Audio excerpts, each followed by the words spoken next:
Dicen los diputados de la organización delictiva de la secta que van a crear una comisión para investigar cómo ocurrió todo aquello del Fobaproa. Ya ven que regresó el Fobaproa al escenario público.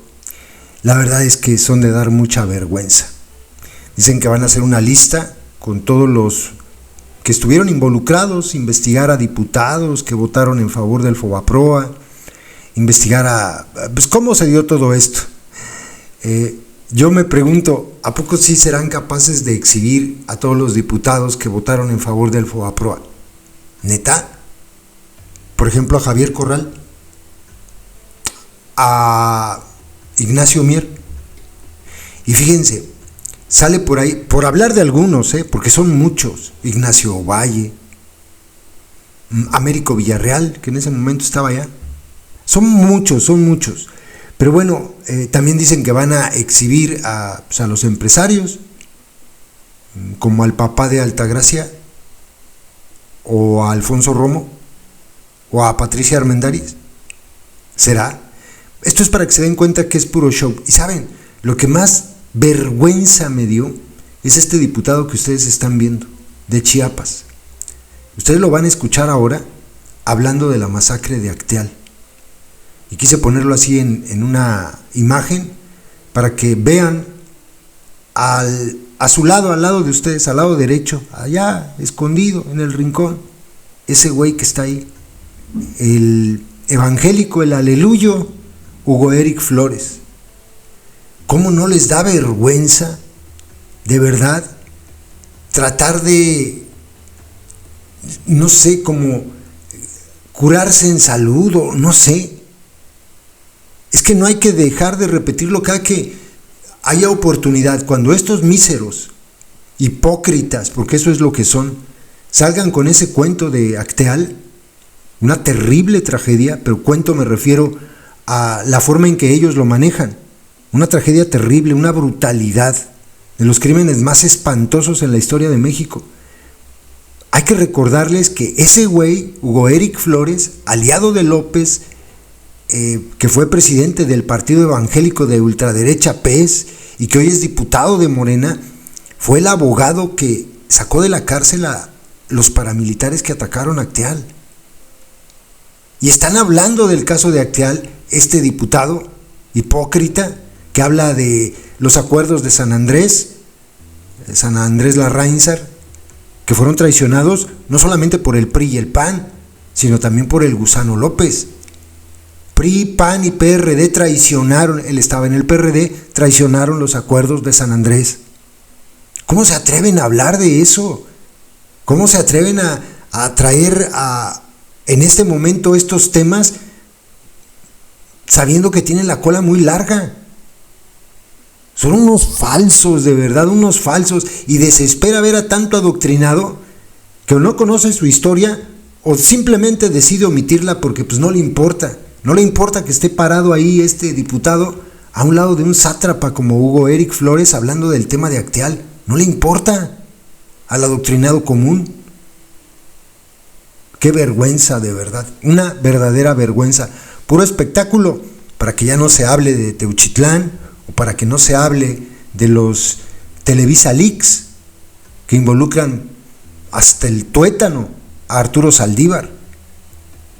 Qué vergüenza. Porque queremos expresar nuestro punto de vista en relación al ejercicio de gobierno del presidente Ernesto Zedillo en tres grandes campos que fueron la característica fundamental del periodo 1994-2000 y que se caracterizó por un saqueo a través del programa que todos conocemos como Fobaproa, las irregularidades en la firma de los pagarés realizados por el propio presidente de la República en ese momento y que después se convirtieron primero en pagarés de FOBAPROA y segundo lugar en pagarés del IPAB, sumaron en un principio aproximadamente 600,000 millones de pesos.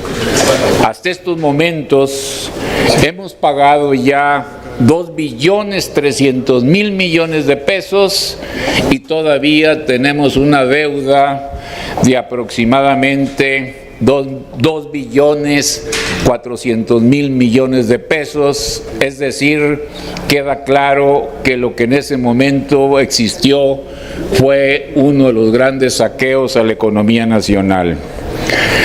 Yo estuve como presidente de la comisión investigadora del FOBAPROA en ese momento. Detectamos los créditos relacionados entre los propios accionistas de las instituciones bancarias. Se entregaron financiamientos sin ninguna garantía. Se hizo una verdadera manipulación de los estados financieros y contables de la mayor parte de las instituciones bancarias.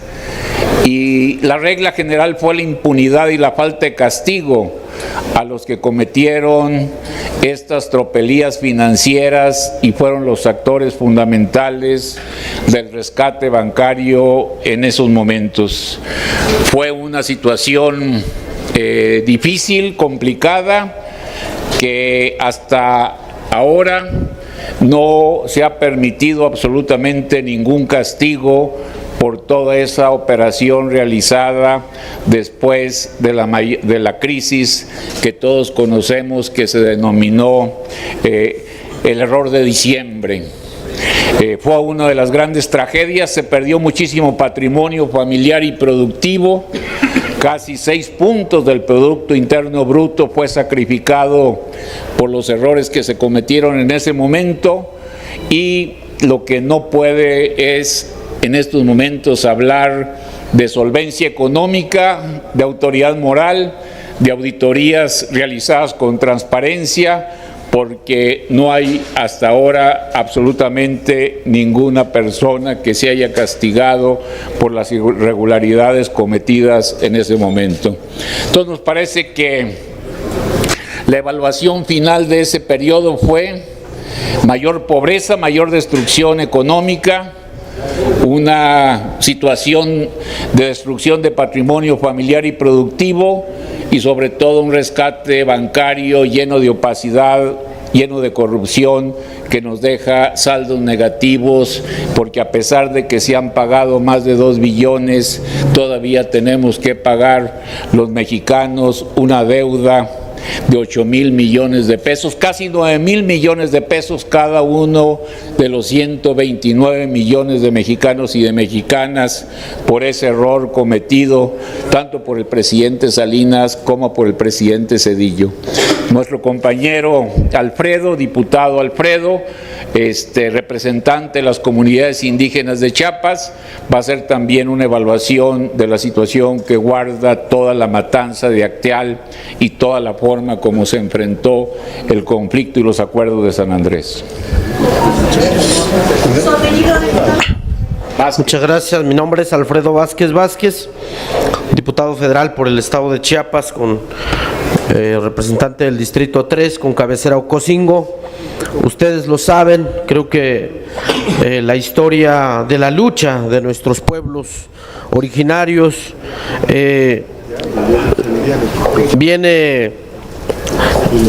surge el movimiento armado en 1994 y desafortunadamente todo esto que vino ocurriendo hacia la economía y a la soberanía de nuestro país, todos los sectores fuimos afectados, pero los más cruelmente afectados somos siempre los pueblos originarios de México.